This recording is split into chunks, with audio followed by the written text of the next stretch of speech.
Bonjour à toutes et à tous, j'espère que vous allez bien, je vous souhaite la bienvenue sur ma chaîne.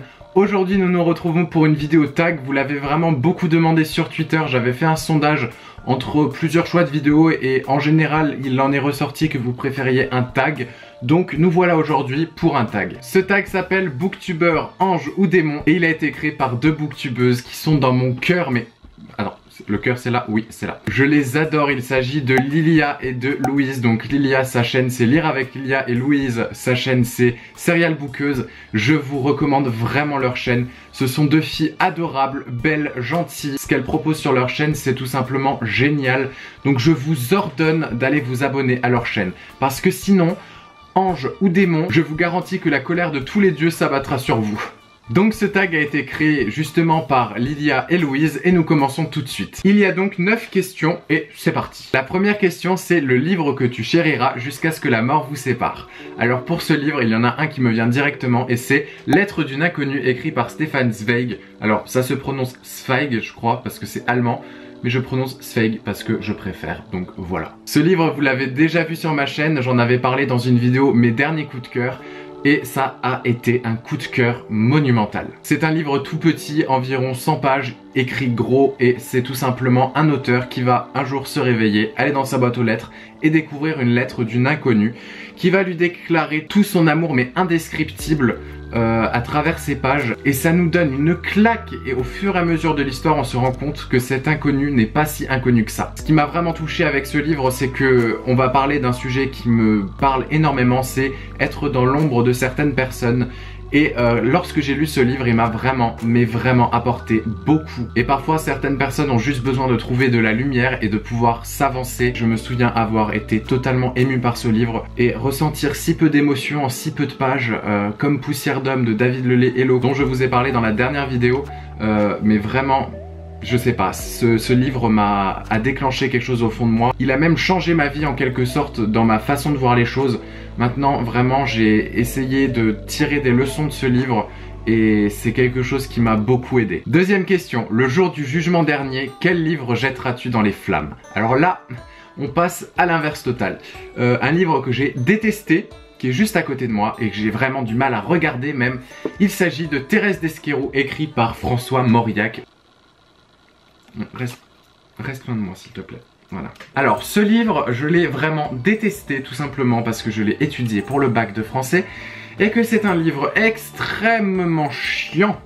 Disons-le entre nous, vraiment j'ai détesté ce livre. Alors certes ça peut être bien écrit mais au fond il s'agit quand même d'un personnage, donc Thérèse d'Esquerroux, qui va se plaindre du début à la fin sur sa vie, qui va être dans le doute. Et voilà. C'est un livre qui a pu peut-être me plaire à la première lecture, mais je peux vous dire que quand j'ai attaqué l'étude chapitre par chapitre, ligne par ligne, pendant la majorité de mon année de première, je peux vous dire que maintenant ce livre... Voilà. Question 3. Cite un personnage qui serait le digne descendant de Judas. Alors pour ça, je vais automatiquement prendre un Stephen King, vous l'aurez deviné. On va se mettre là. Parfait, il est juste là. J'ai donc décidé de citer Annie Wilkes dans le livre Misery de Stephen King. Donc là en plus c'est une version originale, je trouve la couverture tout simplement magnifique. C'est un personnage qui est bien diabolique pour les personnes qui ont lu ce livre, qui est un de mes livres préférés. Je le glisse juste comme ça, lisez tous ce livre, il est génial. Annie Wilkes, que ce soit dans le livre ou dans l'adaptation cinématographique de Rob Reiner, je peux vous dire que c'est un personnage que j'adore, un personnage méchant, diabolique que j'adore. On peut vraiment dire qu'elle est sadique au possible et diabolique au possible. Je vous rappelle que Misery est un livre qui parle d'un auteur qui s'appelle Paul Sheldon, qui écrit une saga un petit peu de roman un peu à l'eau de rose, où un personnage principal qui s'appelle Misery, on va la suivre dans toutes ses aventures. Donc voilà, c'est un peu les feux de l'amour quoi. C'est pas trop le niveau élevé en littérature si vous voyez ce que je veux dire. Ce sont des romans qui sont très commerciaux et un jour il en a marre et il dit j'arrête cette série, j'en peux plus, je veux me révéler en tant que réel auteur. Il décide donc d'arrêter la saga Misery en tuant le personnage principal, donc Misery. Et Annie Wilkes qui un jour va croiser la route de cet auteur qui a malheureusement fait un accident de voiture, et elle va le sauver, elle va l'amener chez elle, elle va le soigner, le laver, le nourrir. Et elle est en train de lire ce dernier tome de Misery. Elle adore ce dernier tome, mais mon Dieu, c'est le meilleur de tous. Jusqu'au moment où elle découvre que son personnage principal meurt. Et là je peux vous dire qu'elle va s'en prendre à l'auteur et qu'elle va bien se venger. Et elle va faire tout ce qui est en son possible pour pouvoir faire vivre à cet auteur un réel enfer sur terre. C'est un peu dans le style de cette vidéo au fond, hein. Ange ou démon, ouais. Bah là on est plutôt dans du démon. Question 4, l'auteur qui t'a fait perdre ta virginité, livresque. Alors là je vais citer, je pense, un auteur qui a fait perdre beaucoup de virginité dans ce monde, J.K. Rowling, qui a écrit les Harry Potter. Donc je ne vais plus vous résumer cette histoire, mais bien évidemment les livres que j'ai lus et que j'ai réellement appréciés étant enfant, c'était les Harry Potter. Question 5, combien de temps a duré ton plus gros jeûne livresque? Alors là, des pannes de lecture, je peux vous dire que quand ça m'est arrivé, j'étais vraiment pas bien. Mais j'en ai aucun souvenir, mais il me semble que c'était entre 1 et 2 mois et demi. C'était la pire période de toute ma vie. Voilà. Question 6, le Bouddha de la littérature, un livre qui t'apporte paix et sérénité.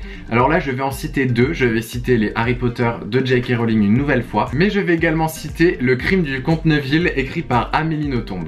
Alors Amélie Nothomb, vous savez maintenant que c'est une de mes auteurs préférées également. Je vous réserve d'ailleurs une petite vidéo dédiée à l'auteur parce que je n'ai encore parlé d'aucun livre d'Amélie Nothomb sur cette chaîne.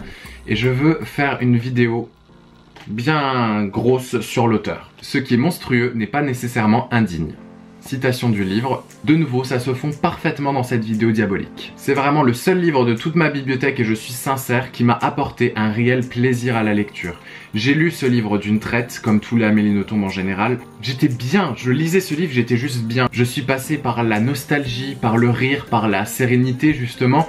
Et je me souviens que même jusqu'à la dernière page, le dernier mot de ce livre m'a fait rire, m'a fait sourire. J'étais juste bien en lisant ce livre et vraiment je pense que si je suis pas bien, je relirai ce livre parce que c'est tout simplement une vague de bonheur, une vague d'air frais que je me suis pris dans la face en lisant ce livre clairement. Et je ne vous ferai pas de résumé pour ce livre, juste lisez-le, c'est un livre très comique, un livre très léger, un livre très facile à lire, lisez-le, juste lisez-le. Question 7, lors de la soirée au banquet, quel unique livre conseillerais-tu à tous tes amis?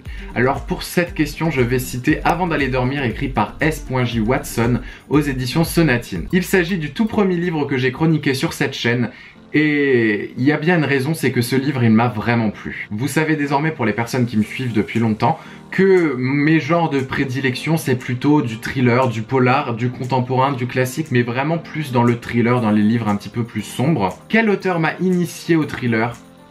Monsieur Watson avec son livre Avant d'aller dormir. Pour résumer l'histoire, il s'agit de Christine Lucas, le personnage principal, qui est une femme qui se réveille tous les matins dans son lit en pensant qu'elle est encore très jeune, qu'elle a toute la vie devant elle, qu'elle est une jeune étudiante, jusqu'à ce qu'elle découvre qu'elle a un homme à côté d'elle qu'elle ne connaît pas, qu'elle est dans une maison qu'elle connaît pas, dans un lit qu'elle ne connaît pas. Et en réalité, elle découvre qu'elle a 47 ans, qu'elle est mariée avec l'homme qui est à côté d'elle, et qu'elle a eu un grave accident de voiture il y a quelques années et que depuis tous les matins elle se réveille en pensant qu'elle est une jeune étudiante, qu'elle a toute la vie devant elle. Chaque journée elle absorbe de l'information qu'elle oublie totalement la nuit pour revenir à son état de jeunesse le lendemain matin au réveil. Alors déjà là, on peut déjà dire que l'intrigue est géniale. Mais ça ne s'arrête pas là. On apprend que chaque matin le docteur Nash, neuropsychiatre, appelle Christine Lucas dans le dos de son mari pour pouvoir lui rappeler qu'elle tient un journal intime caché dans son armoire dans une petite boîte à chaussures. Le docteur Nash lui informe qu'elle tient ce journal depuis un certain temps déjà et que chaque jour elle doit écrire ce qu'il se passe dans ce journal. Christine va donc continuer à écrire dans ce journal et en lisant ce qu'elle écrit, elle se rend compte que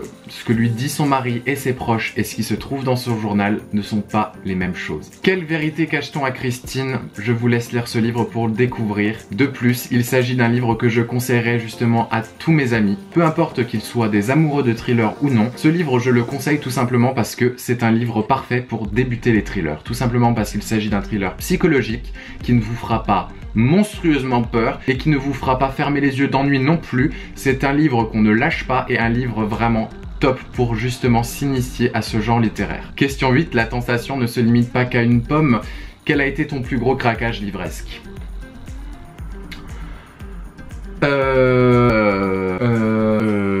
Alors mon plus gros craquage livresque c'est quand j'étais dans un... Question 9, le jour de la fin du monde, quel livre emporteras-tu avec toi? Je ne sais pas. On n'a jamais assez de livres dans notre vie, alors j'embarque toute ma bibliothèque, je prends un camion de déménagement, je fous tout dedans, et puis je m'en vais dans une autre planète. Voilà. Alors je pense qu'à la fin de cette vidéo, vous n'avez toujours pas de réponse si je suis un ange ou un démon, mais je pense que vous êtes bien certain d'une chose, c'est que je ne suis pas normal. Voilà. Bon, bah écoute, c'est pas tout, j'ai des livres à lire. Voilà tout le monde, c'est la fin de cette vidéo, j'espère vraiment qu'elle vous aura plu. N'hésitez pas à aller regarder les vidéos de Louise et de Lilia qui seront en barre d'infos. Et n'hésitez surtout pas également à reprendre ce tag sur votre chaîne si vous en avez une. Et à me mentionner sur les réseaux sociaux afin que je puisse voir votre version de ce tag. En attendant une prochaine vidéo, je vous souhaite de très bonnes lectures. Je vous remercie d'être toujours plus nombreux à me suivre au quotidien. Vous pouvez me retrouver sur les réseaux sociaux où je partage beaucoup avec vous en ce moment ma petite vie trépidante. Bon, maintenant je vous laisse à vos bouquins, je vous embrasse bien fort. Bisous.